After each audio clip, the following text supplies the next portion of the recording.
वर्षांच्या सातत्यपूर्ण प्रयत्नातून 150वे नेत्रदान. गडिंग्लज तालुक्यातील गिजवणे इथं मारुती पवारांचं नेत्रदान. चळवळीमुळे नेत्रदानाबाबत जनजागृतीला वेग. गडिंग्लज तालुक्यात गेल्या 14 वर्षांपासून सुरू असलेल्या नेत्रदान चळवळीने आज 150व्या नेत्रदानाचा टप्पा गाठत 1.5 शतक पूर्ण केलं. गडिंग्लज तालुक्यातील गिजवणे येथे मारुती भीमराव पोवार वय 68 यांचे मरणोत्तर नेत्रदान करण्यात आले.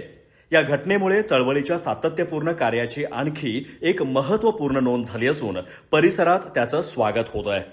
14 वर्षांपूर्वी गडिंग्लज तालुक्यातील आत्याळ येथून या नेत्रदान चळवळीची सुरुवात झाली होती. विशेष म्हणजे चळवळ सुरू झाल्यानंतर अवघ्या 24 तासांमध्ये पहिलं नेत्रदान झालं होतं. तेव्हापासून आजपर्यंत 27 गावांमधून 150 व्यक्तींचे मरणोत्तर नेत्रदान झाले आहे.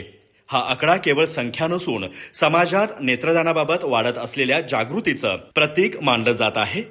मारुती पवार यांचा हृदयविकाराच्या धक्क्याने निधन झाल्यानंतर त्यांच्या कुटुंबियांनी नेत्रदानाचा निर्णय घेतला. त्यानुसार अंकुर आय बँकेच्या पथकाने तत्काळ प्रक्रिया पूर्ण केली. गिजवणे गावातील हे दुसरं नेत्रदान ठरलं. यापूर्वी मधुकर मुळे यांचं पहिलं नेत्रदान झालं होतं. मात्र मागील 3 वर्षांपासून या गावात नेत्रदानाची नोंद झाली नव्हती. पवार यांच्या नेत्रदानामुळे या चळवळीला गिजवणे गावात नव्याने गती मिळाली आहे. मारुती पवार हे पाटबंधारे विभागातून निवृत्त झाले होते. त्यांच्या मागे पत्नी, 2 मुले आणि 1 मुलगी असा परिवार आहे. त्यांच्या या निर्णयामुळे इतरांसाठीही प्रेरणादायी संदेश मिळत असून नेत्रदान चळवळीचा प्रभाव अधिक व्यापक होत असल्याचं दिसून येत आहे.